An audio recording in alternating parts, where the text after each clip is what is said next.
तुलसीदास जी का नाम है राम बोला। तुलसीदास जी का जन्म हुआ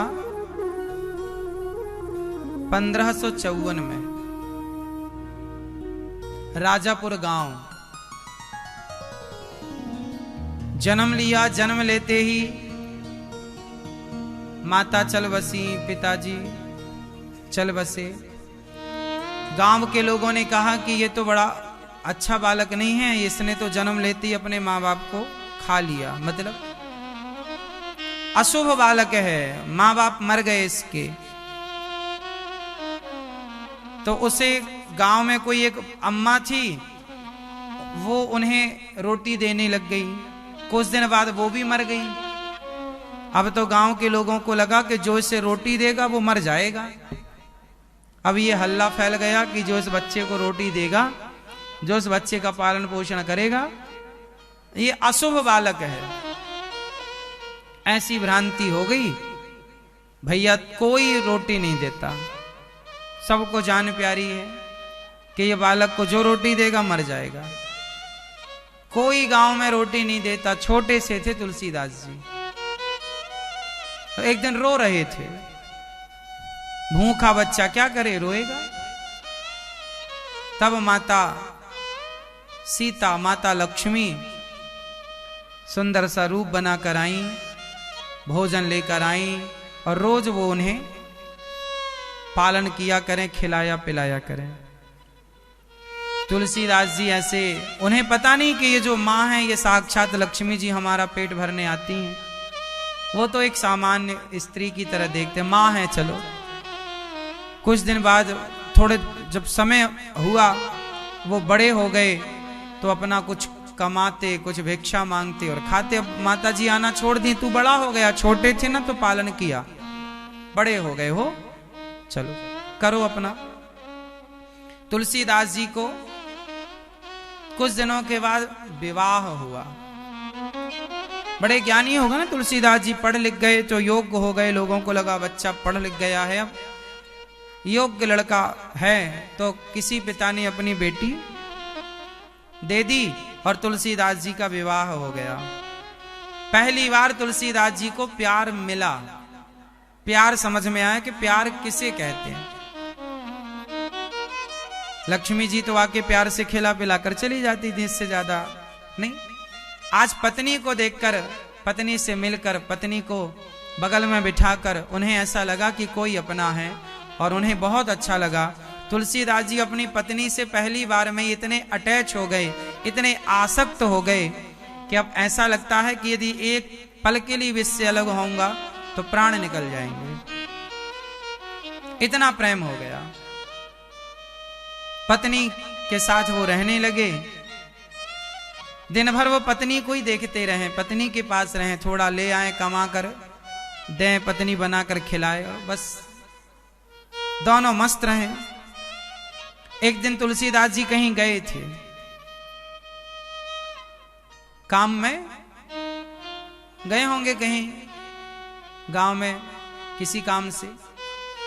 तब तक उनका भाई आया और भाई आके बोला, सुनो बहन, तुम्हारी माँ बहुत बीमार है, हमारी माँ बहुत बीमार है, चलो। कहा पत्नी ने कि मेरे पति नहीं आए, वो आ जाएं, उनको सूचित कर दूं फिर चलूंगी। नहीं नहीं, वो आ जाएंगे, जरा रुकी तो मर जाएगी तेरी माँ, चल अंतिम दर्शन कर ले। तो तुलसीदास जी की पत्नी ने पड़ोसन को बुलाया, कहा बहन मेरा भाई इमरजेंसी लेने आया है, माँ की तबीयत बहुत खराब है, मेरे पति आए तो कह देना कि बस मैं बहुत जल्दी ही आ जाऊंगी, माँ को देख कर आ जाऊंगी, वरना माँ कहेगी कि मैं मरती रही, तू देखने भी नहीं आई। उन्हें पता था कि मेरे पति मेरे बिना बिल्कुल नहीं रहेंगे। अब वो चले, पत्नी चली अपने भाई के संग। शाम को 4 बज रहे थे। नदी के उस पार उनका गांव था, 4-5 किलोमीटर दूर रहा होगा। गांव में वो पहुंची अपने घर में, मां को देखा, मां की तबीयत में अब सुधार था, ठीक थी, बेहतर थी माँ, ठीक था उनका स्वास्थ्य पहले की अपेक्षा, और वो स्वस्थ होने लगी। पर तुलसीदास जी जब लौट कर आए तो वो पत्नी को आवाज, कहाँ हो भाग्यवान, कहाँ हो, कहाँ हो, कहाँ। पड़ोसन ने कहा, तुलसी ऐसे मत ढूंढो, आ जाएगी, कल आ जाएगी वापस। माँ को देखने गई है, कल ही आ जाएगी। बता के गई है, तुम्हारा इंतजार किया, तुम आए नहीं, तो वो चली गई, भाई लिवाने आया था, तुम्हारी सास बीमार थी। तुलसीदास जी, अच्छा ठीक है। तुलसीदास जी को लगा कल तो आ ही जाएगी। भोजन भी सवेरे का बना था, तुलसीदास जी ने खा लिया अपना, और रात्रि हुई तो तुलसीदास जी बिस्तर पर लेटे तो सही, पर नींद कहाँ आने वाली थी। करवट बदलने लगे, पत्नी की याद इतनी आई, कहा क्या करूं, कल तो आ ही जाएगी। पर उनको लगा पता नहीं पत्नी कल आएगी और कल ही नहीं आया तो। तुलसीदास जी को लगा कि कल ही नहीं आया तो जब कल ही नहीं आएगा तो पत्नी कैसे आएगी, कल तो आ ही नहीं रहा है। अब उनको एक एक मिनट सालों की तरह गुजरने लगा। करवट बदलें, फिर बैठ जाएं, फिर लेट जाएं, फिर बैठे, फिर उनको लगा क्या करें। अच्छा एक काम करो, चलते हैं उसी के पास, कल आएगी तो हम उसके साथ आ जाएंगे, चलते हैं। लो भैया, वैसी रात्रि को दरवाजा इत्यादि बंद किया और चले पत्नी से मिलने। और पत्नी से मिलने के लिए जब चले तो बारिश का मौसम था। बारिश में दिन में तो फिर भी आना जाना संभव है, रात्रि को कहाँ। उस जमाने में तो सड़कें भी बहुत अच्छी नहीं थी, सड़कों की व्यवस्था नहीं थी, कच्ची सड़कें थी। तुलसीदास जी चले, पानी ज्यादा गिर रहा था, सामने जो नदी थी वो नदी में बाढ़ चल रही थी, बहुत पानी था, और बारिश में आना जाना कम होता है। तुलसीदास जी तो पत्नी के प्रेम में इतने मोह में पड़े थे, मेरी पत्नी मेरे बिना कैसे रह रही होगी, मैं उसके बिना कैसे रहूंगा। कोई मुर्दा बहता हुआ जा रहा था, मुर्दे को नाव समझ लिया, वाह मेरी पत्नी ने मेरे लिए नाव भेज दी है। मुर्दे को, मुर्दा पानी में तैरता है,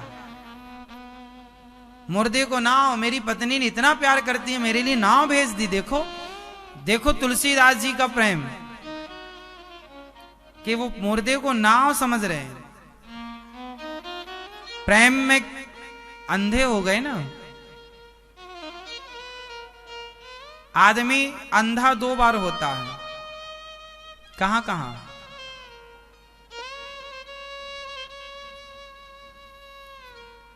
और भी अंधा में 3 बार भी कहूं तो कोई आश्चर्य ना समझना। आदमी अंधा 3 बार होता है, वैसे 2 बार ही ठीक है। आदमी अंधा 2 बार होता है, एक तो काम में अंधा होता है, कामांध। किस में अंधा हो जाता है, वासना में। जब काम सिर पर सवार होता है तो फिर वो कामी आदमी अंधा हो जाता है, कामांध। और दूसरा मोह में अंधा। किस में अंधा, जैसे धृतराष्ट्र एक तो ऑलरेडी अंधे थे, पर दूसरे मोह में और अंधे थे। तो मोह में आदमी अंधा। और यहां तुलसीदास जी भी अपने पत्नी के मोह में अंधे हो गए। और अंधे जब हुए तो उन्हें यह नहीं पता लगा कि यह मुर्दा है कि नाव है। समझ कर नाव पार हो गए। पत्नी के कमरे में संयोग से सांप चढ़ रहा था। तुलसीदास जी को लगा पत्नी कितना प्यार करती है, मेरे लिए रस्सी डाल रखी है। सांप को रस्सी समझ लिया और रस्सी समझकर सांप को पकड़ के चढ़ गए। पत्नी के कमरे में पहुंची, पत्नी को जगाया, भाग्यवान मैं। पत्नी डर गई, कौन? अरे मैं पति तुम्हारा। तुलसीदास जी ने परिचय दिया, मैं आपका पति, तुम्हारे बिना रह नहीं पाया। स्वामी जी आप रात को यहां कैसे, नदी कैसे पार करी? बोले तुमने नाव तो भेजी थी। वो कमरे में कैसे आए? बोले तुमने रस्सी तो डाली थी। कहां रस्सी? बोले ये है, देखा सांप, लाठी से गिराया, सांप था, वो चढ़ रहा था। पत्नी ने कहा मैं समझती थी कि आप मेरे से बहुत प्यार करते हैं, लेकिन आपको इतना मोह है मेरे से, मैं आज देख पाई। तो पत्नी ने झल्लाते हुए कहा कि प्राणनाथ, पत्नी से प्रेम करना, मोह करना बुरा नहीं है, हर पति का होता है, हर पत्नी का होता है, पर इतना भी नहीं जितना मोह आपका हमसे है। इतना मोह, इतना प्रेम यदि भगवान से हो जाए तो आपका कल्याण हो जाएगा। बस इतनी सी बात थी।